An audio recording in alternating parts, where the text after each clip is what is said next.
this week on the main headlines we have the political situation in Moldova, the Google bot that cost Alphabet $100 billion, South Africa's energy crisis, and the earthquake in Turkey killing more than 24,000 people. In the Crazy Culture segment, you're going to be learning all about Darwin Day. In the secondary news headlines, we have Kim Jong-un's daughter and if she could be the next successor, New Zealand's possible tropical storm, and the Mars rover that has gotten some new evidence. This week we are interviewing Mrs. Priyambika Bhaga, who is an architect in Mauritius. I really hope you enjoy.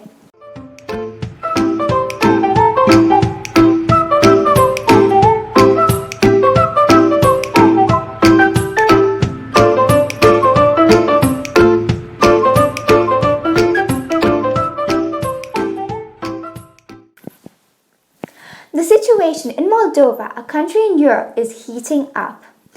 The Prime Minister also had to step down because of the number of challenges like the sky-high energy prices, the battle with inflation, aggression from Russia, and an influx of refugees.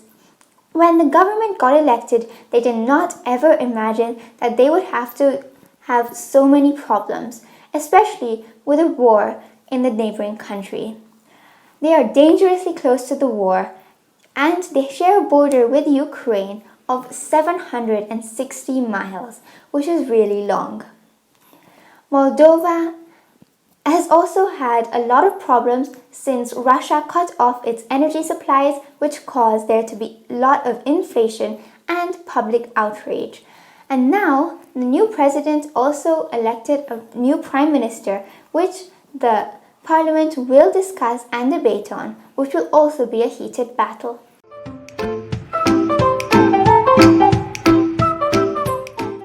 A massive and deadly earthquake hit Turkey and southeast Turkey near the border that it shares with Syria on the early hours of Monday. This earthquake also registered as a 7.8 on the official magnitude scale, which is huge.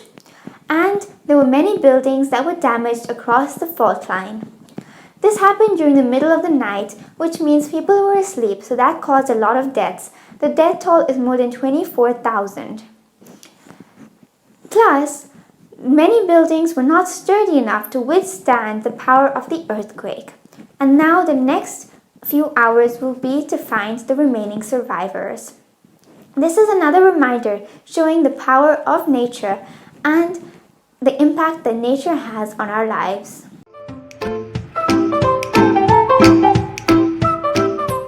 South Africa's president declared a national state of disaster after the long-standing energy crisis that has been affecting South Africa's economy as well as its daily life.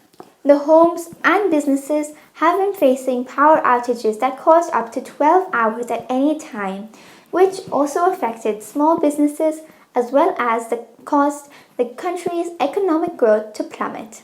But now the president is taking immediate measures such as appointing a new Minister of Electricity, having new measures for anti-corruption, and ring-fencing power supply for the critical buildings such as hospitals. The majority of South Africa's electricity comes from a company that's state-owned, but years of mismanagement has caused the company to not be able to keep its lights on.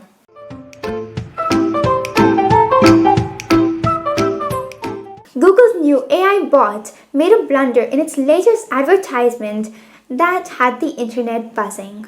When asked to explain to a 9-year-old the discoveries of the James Webb Telescope, it replied that it was the first telescope to take pictures of a planet outside of the solar system. But that honor actually goes to the European Very Large Telescope of 2004. Twitter was very quick to call out this mistake, and because of this mistake, Google's parent company, Alphabet, lost $100 billion and had its share price drop by 7%. The pressure is on for Google as Microsoft recently just launched its similar project, ChatGPT, which is taking the internet by the storm. But now Google is taking action and they're launching their Trusted Tester program to make sure that this bot is error free. But some people are still hesitant, thinking that it's too fast to go into something like this, even though AI technology is really developing nowadays. Hi everybody, this week for the culture segment, we're going to be talking about Darwin Day. I really hope you enjoy. Darwin Day is a celebration of the life and achievements of Charles Darwin, the British naturalist and the father of evolutionary theory. It is celebrated on February 12th every year, which is Darwin's birthday. This day is a time to reflect on the significance of Darwin's work as well as its impact on our understanding of the natural world. Charles Darwin's theory of evolution through natural selection revolutionized the way that we think about life on Earth and how species change over time. Darwin Day is not just for scientists, but for everyone who is interested and fascinated by science, nature, and the world around us. It's a day to appreciate the beauty of the natural world and to think about how we can better understand and protect it. Hello and welcome back to the Priya Your Career segment. This week we are interviewing Mrs. Priyambika Baga, who is an architect in Mauritius, and we really hope you enjoy what she does and her advice to kids.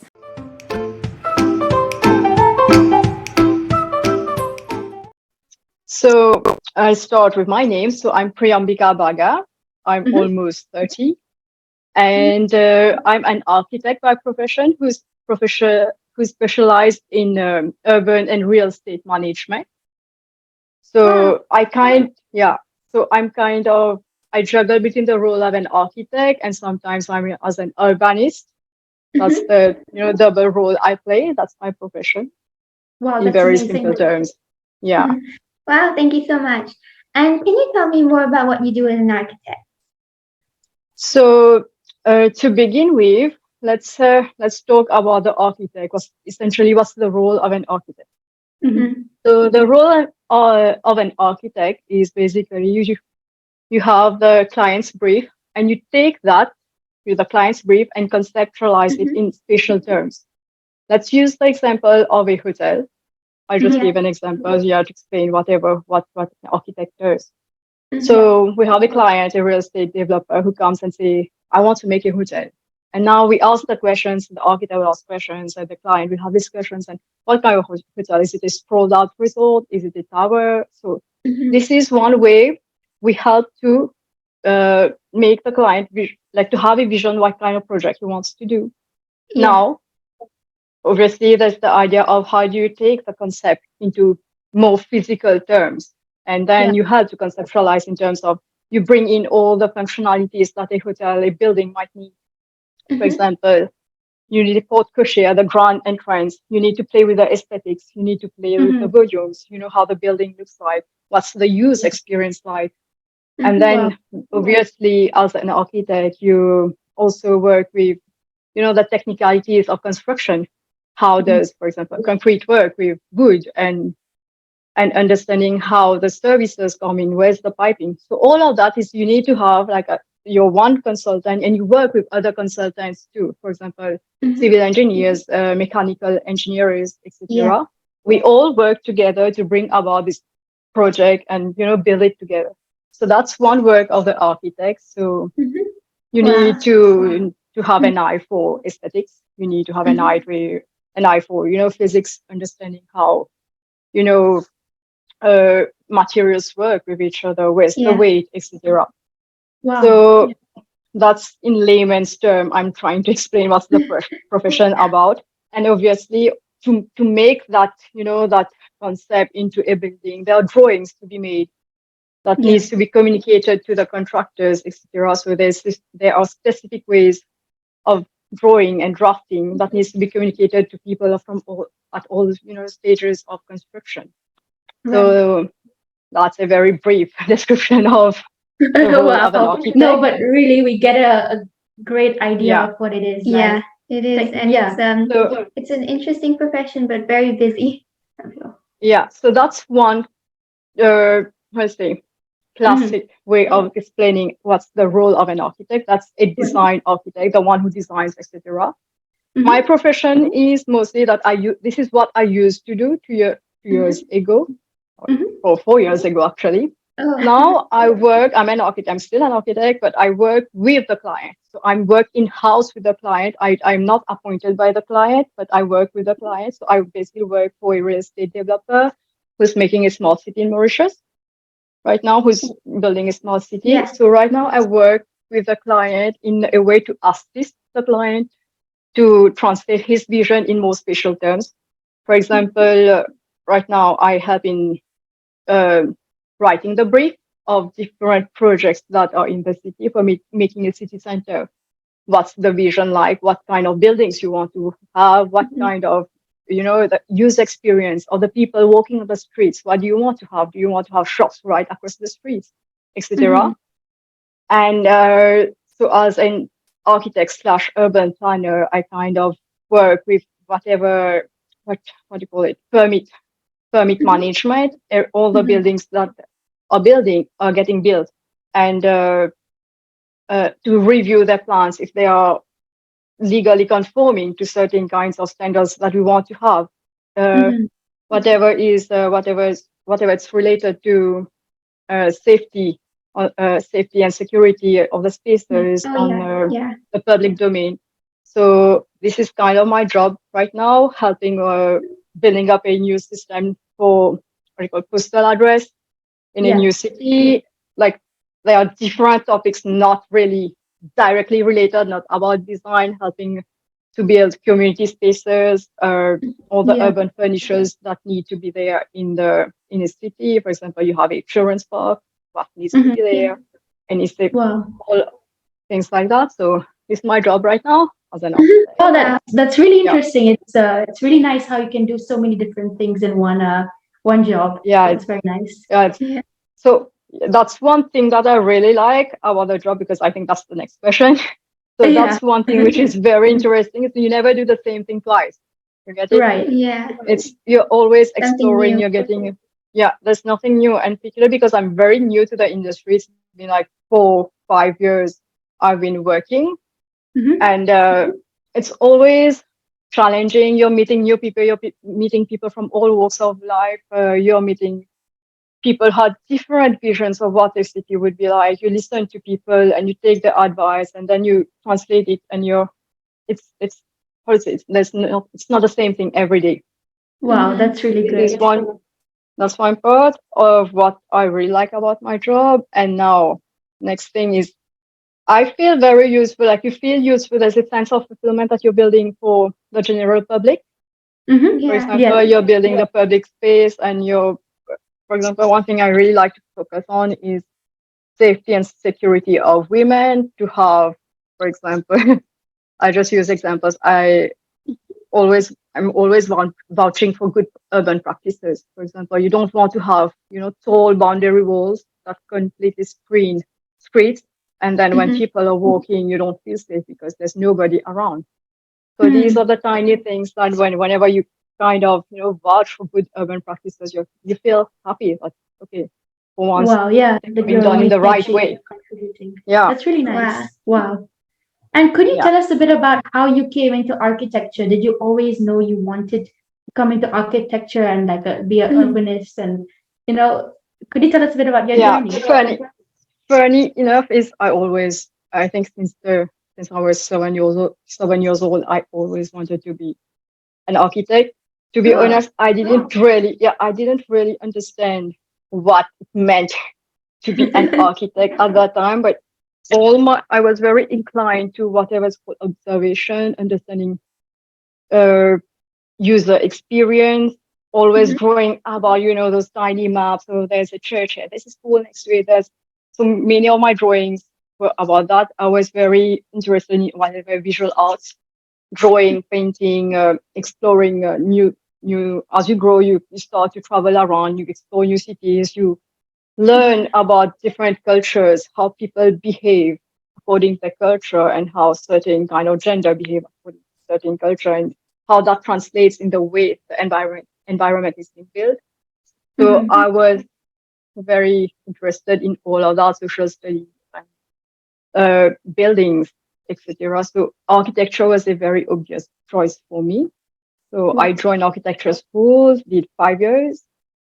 I came back to Mauritius. I worked for 2 years as a design architect, worked on hotels and shopping centers, things like that. That was very Mhm. interesting because design gives you that, that platform to think and contemplate and craft. And it's about the process, that little, space where you can design, craft. Oh, this works, this doesn't work. Let's go back to that Mhm. idea Yeah. and interacting with people.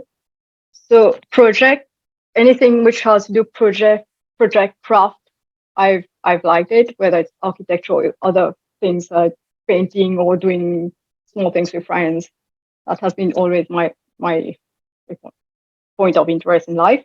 Mhm. And then eventually after that, after doing like design and buildings, etc., I really wanted to explore a more global picture. So I joined in I decided I leave my job. I left my Right. job to join business school to finally get into what I'm doing right now, which is Mhm. one another part. What I really like doing is to have an Wow. influence, to really have an influence into those good urban practice at a higher level where you can influence decision making and Yeah, that's really to nice. yeah. So Yeah, Wow. that's yeah, one it's a way. great Amazing. journey, and it's Mhm. nice how you always thought about becoming an architect, and now you're there. It's really cool. Definitely. Yeah, Wow. yeah, And but if yeah. you had one advice to give to kids or the next generation, what would it be? One piece of advice. So advice, it's very uh, a very general way of saying like be present. Do Mhm. not Yeah. stick to your phones. I think that upcoming generation you hear, you don't stick to your phone, like explore Mm. around, Yeah. have that human connection with people of Right. different culture, people who you may not agree with in the way, but speak to them. Your the elder Mhm. people know their opinion, know their history. You have also, that sense of touch, smell, Right. walk Yeah. around. Like that's very important because I feel like we are Mhm. losing it. Even I'm losing it. So that is very important, to experience things as with that sense of the Yeah. tactile, sense. And what other advice I would say? Okay, yeah. Another advice I would say is for all the girls out there, please, we need more women in construction industry. Really, Okay. because we're building spaces, we're building cities, and I Mhm. I feel like we've very less. There's a very minor Mhm. representation of all the girls, and it's for me a gender-based thing. But we Yeah. Mhm. come we come across very less women in this industry, and somehow I feel like we're not our voice not heard. Yeah. Yeah. So Wow. yeah, Yeah, that makes sense. Mhm. I Yeah. encourage people Thank you. like, please, girls. No, yeah, sure. Thank you so Thank much for you. your time. You I'll too. Okay, sure. Okay, bye bye. Take care. Bye-bye.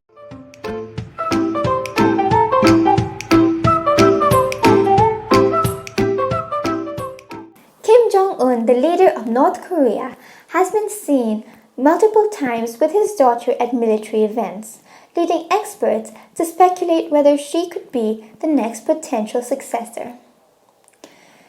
While it is a historic precedent for a young family member to be identified as the next successor in North Korea, it could also be a PR stunt for the world's attention to be redirected from the missile testing in North Korea to the military. After a year of military testing, North Korea is preparing its military and making sure that it has enough military power to keep its current leadership in power. Also, we can't say with certainty that Kim Jong un's daughter is being prepared to succeed her father or who the next successor may be.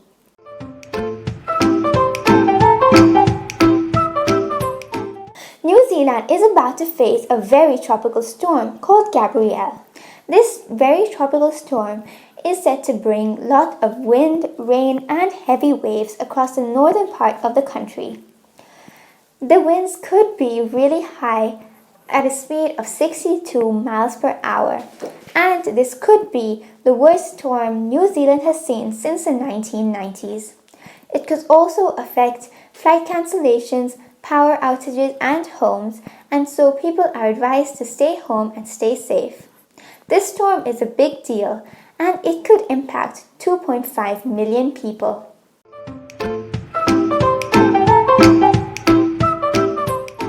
Mars's Curiosity rover found evidence supporting the theory of water on Mars after exploring the area called the sulfide-bearing unit. The rocks over there had signs of etching of ripple water waves, which are a clear sign that there was water. Scientists were surprised because they expected to find only evidence supporting a few droplings of water. The region is considered important because it could give us clues on how Mars changed from the watery planet it was to the frozen one it is today. Billions of years ago, the water in the lakes of Mars stirred up sediment that turned into rocks with ripples. The Curiosity rover has been exploring Mars since a decade and has been traveling on Mount Sharp because scientists believe that around that place there could be signs that microbial life also lived in Mars with the lake.